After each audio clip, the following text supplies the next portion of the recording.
জাতীয় ঐকমত্য কমিশনের কার্যক্রমের অগ্রগতি নিয়ে সংবাদ সম্মেলনে বক্তব্য রাখছেন অধ্যাপক আলী রিয়াজ। সংসদ ভবনের এলডি হলে আয়োজিত সংবাদ সম্মেলনে সরাসরি যুক্ত হচ্ছে। করা হবে সুপ্রিম কোর্ট জেলা ইউনিটের সমন্বয়ে স্থায়ী অ্যাটর্নি সার্ভিস প্রতিষ্ঠা করা হবে, স্বতন্ত্র ফৌজদারি তদন্ত সার্ভিস গঠন করা হবে এবং আইনজীবী সমিতি নির্বাচনে দলীয় রাজনীতির প্রভাব বিলোপ করা হবে। এর বাইরে জনপ্রশাসন সংক্রান্ত বেশ কিছু বিষয়ে ঐক্যমত্য প্রতিষ্ঠিত হয়, যেমন স্বাধীন ও স্থায়ী জনপ্রশাসন সংস্কার কমিশন গঠন, তথ্য অধিকার 2009 এর সংশোধন, অফিসিয়াল সিক্রেটস অ্যাক্ট 1923 এর সংশোধন, 3টি পাবলিক সার্ভিস গঠন এবং 2টো বিভাগ প্রতিষ্ঠা করা। দুর্নীতি দমন ব্যবস্থা নিশ্চিত করতে সাংবিধানিক ও আইনগত ক্ষমতার অপব্যবহার রোধে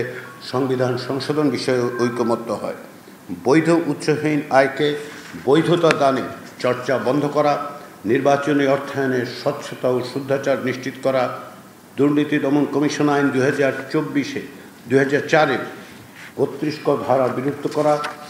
আয়কর আইন 2023-এর ধারা 309-এর সংশোধন। এগুলো হচ্ছে প্রথম পর্যায়ে যে বিষয়গুলোতে ঐকমত্য হয়েছিল তার কিছু কিছু দিক। প্রথম পর্বের আলোচনায় এটা প্রতীয়মান হয় যে বিভিন্ন সংস্কার কমিশনের পক্ষ থেকে দেয়া সুপারিশসমূহের ভেতর 25টি সুপারিশের ব্যাপারে রাজনৈতিক দল ও জোটসমূহের মতো পার্থক্য এতটাই ব্যাপক যে এসব বিষয়ে আলোচনায় অগ্রগতির সম্ভাবনা নেই। সেই বিবেচনায় কমিশন দ্বিতীয় পর্যায়ের আলোচনা থেকে বেশ কিছু বিষয়ে বাদ দেয়। এর মধ্যে উল্লেখযোগ্য হচ্ছে রাষ্ট্রপতি, প্রধানমন্ত্রী ও সংসদের মেয়াদ হ্রাস করে 4 বছর করা,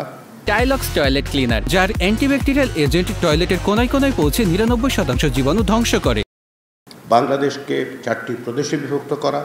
সংবিধানের প্রযোজ্য ক্ষেত্রগুলোতে রিপাবলিকের বাংলা হিসেবে নাগরিকতন্ত্র এবং পিপলস রিপাবলিক অব বাংলাদেশের অনুবাদ হিসেবে জনগণতন্ত্রী বাংলাদেশ ব্যবহার করা, রাজনৈতিক দলগুলো কর্তৃক নিম্নকক্ষের মোট আসনের ন্যূনতম 10% আসনে তরুণীদের মধ্যে থেকে প্রার্থী মনোনীত করা, সংসদীয় নির্বাচনে প্রতিদ্বন্দ্বিতা করার ন্যূনতম বয়স কমিয়ে 21 বছর করা, একটি স্থানীয় সরকার কমিশন প্রতিষ্ঠা করা, জাতীয় নির্বাচনের আগে স্থানীয় সরকারের নির্বাচনের আয়োজন করা, বিভিন্ন মন্ত্রণালয়ের কার্যক্রমের পর্যবেক্ষণের জন্য যেমন সংসদীয় স্থায়ী কমিটি রয়েছে, তেমনিভাবে জেলা নাগরিক কমিটি ও উপজেলা নাগরিক কমিটি গঠন করা, দেশের পুরাতন 4টি বিভাগের সীমানাকে 4টি প্রদেশে বিভক্ত করে প্রাদেশিক শাসন ব্যবস্থা চালু করা, বিদ্যমান জেলা পরিষদ ব্যবস্থা বাতিল করে জেলা পরিষদ সমূহের সকল সম্পত্তি প্রস্তাবিত প্রাদেশিক সরকারের কাছে হস্তান্তর করা, প্রস্তাবিত প্রাদেশিক ব্যবস্থা প্রবর্তনের সুপারিশের আলোকে ঢাকা মহানগরী, টঙ্গী, কেরানীগঞ্জ, সাভার ও নারায়ণগঞ্জকে নিয়ে প্রাদেশিক সরকারের সমপর্যায়ের ক্যাপিটাল সিটি গভর্নমেন্ট করা, উপজেলা পরিষদের ভাইস চেয়ারম্যান পদটি বিলুপ্ত করা, পৌরসভার চেয়ারম্যান, ওয়ার্ড মেম্বারদের ভোটে নির্বাচন করা এবং মন্ত্রী, প্রতিমন্ত্রীদের একান্ত সচিব, সহকারী একান্ত সচিব মন্ত্রীদের অভিপ্রায় অনুসারে সিভিল সার্ভিসের বাইরে থেকে নিয়োগ করা।